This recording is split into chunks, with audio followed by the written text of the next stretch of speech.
Привет, друзья! We keep practicing Russian language with the help of Russian stories, and today we are going to read really nice story that is called «Про страну сладких булок». The author of this story is Marina Mosina, and this story will be really useful for you if you wish to practice cases, singular form, also verbs related to topic hobbies, improve your vocabulary on the topic food, get acquainted to some Russian sweets, and also learn some vocabulary related to village life. So let's start reading the story. Про страну сладких булок.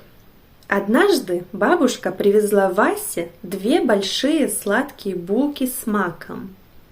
Вася съел одну и стал просить вторую, а мама говорит: «Хватит, ты одну съел, больше нельзя, объешься». Вася стал хныкать, хныкал, устал и незаметно уснул. Дело-то было после обеда. И приснился ему удивительный сон, будто идет он по дороге и вдруг видит высокую каменную стену, а в стене ворота. Над ними надпись большими буквами «Страна сладких булок». Ворота открыты. Ну, Вася и зашел, а у ворот прилавок стоит, полный сладких булочек, пирожных, печенья, пряников всяких.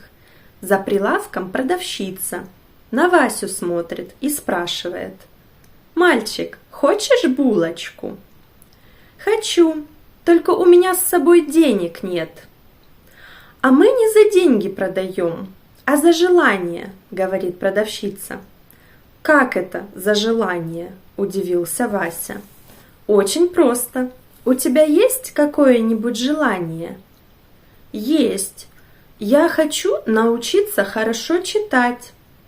«Ну вот, откажись от этого желания и получишь булку или пряник. Что хочешь?» Вася подумал: «Ведь читать мне не обязательно прямо сейчас учиться. Успею еще. А вот булочку сейчас съесть хочется». Он и говорит: «Ладно, отказываюсь». Получил Вася свою булочку с маком и шоколадной глазурью и пошел дальше. В стране сладких булок все такое интересное и красивое. Деревья, цветы, детские площадки с качелями, домиками, горками, лесенками. Вася все посмотрел, везде полазил, опять есть захотел. Видит еще один прилавок со сладостями. Он подошел. Продавщица спрашивает: «Хочешь булочку?»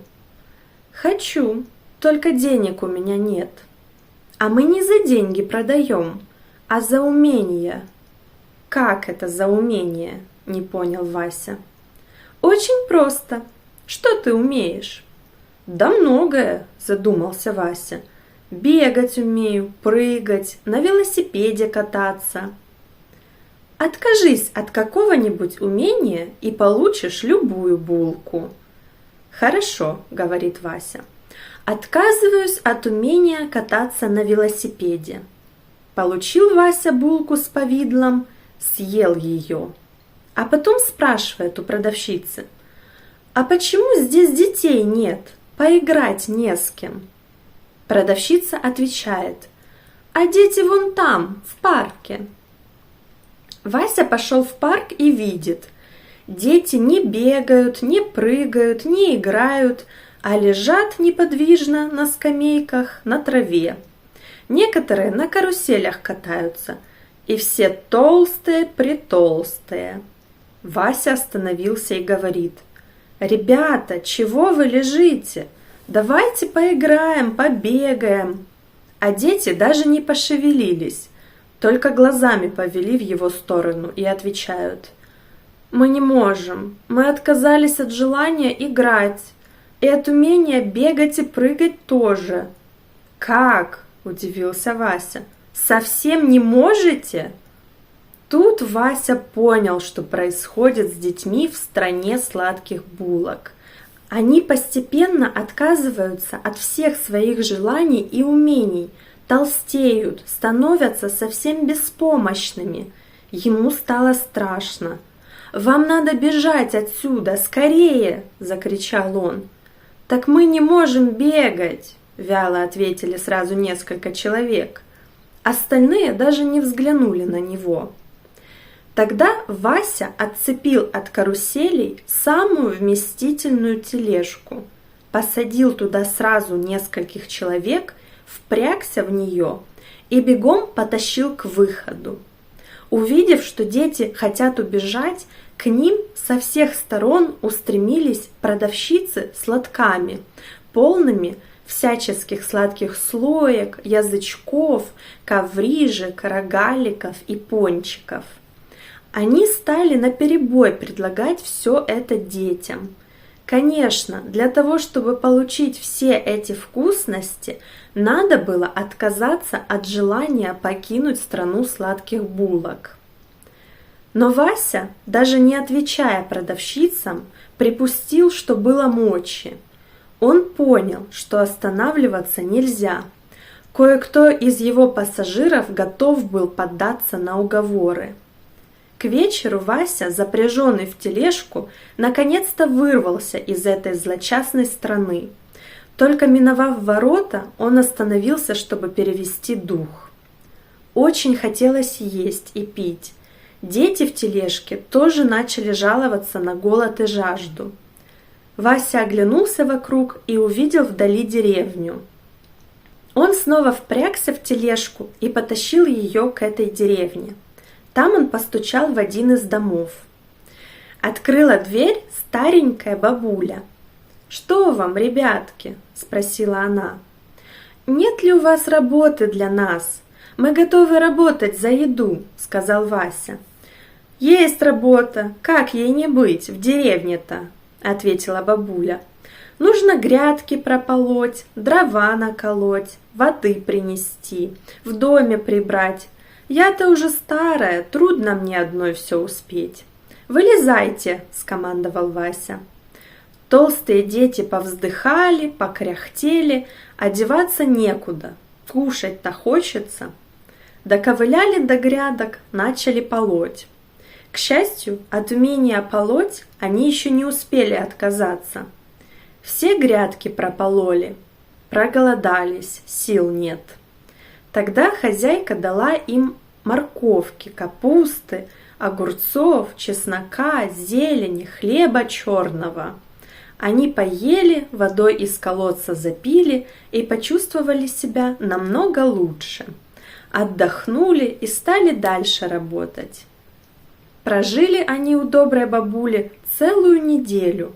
Похудели, окрепли, все желания и умения к ним вернулись. Попросили на прокат большую телегу и отправились в страну сладких булок, остальных детей выручать. Забрали всех, привезли к той же бабушке. Она всех к себе взяла, всем работу нашла, всех овощами и фруктами кормить стала. Дети за несколько дней выздоровели, стали снова сильные, подвижные, ловкие, веселые.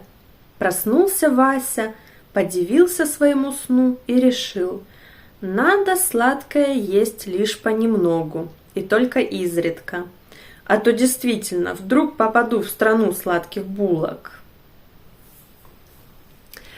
Okay, guys, so what do you think about vocabulary in this story? Did you learn something new here? I hope you liked this video, and now we are going to do some exercises to practice listening. We are going to answer the questions as usually, and then we are going to do some grammar exercises and listening practice. And now you need to answer the following questions. Почему Вася попал в страну сладких булок? Почему эта страна так называется? От чего отказался Вася в этой стране? Что заставило Васю убежать из страны сладких булок? Кто помог детям похудеть и снова стать сильными, подвижными и веселыми? Какой вывод сделал Вася после посещения страны сладких булок? Ты согласен? Ты согласна с ним? Okay, and now you need to make up sentences with the following phrases. Хныкать. Сию минуту. Красивый, прекрасивый. Вкусности. Поддаться на уговоры. Перевести дух. Доковылять. Будто идет он по дороге и вдруг видит высокую каменную стену, а в стене ворота. Ну вот, откажись от этого желания и получишь булку или пряник, что хочешь.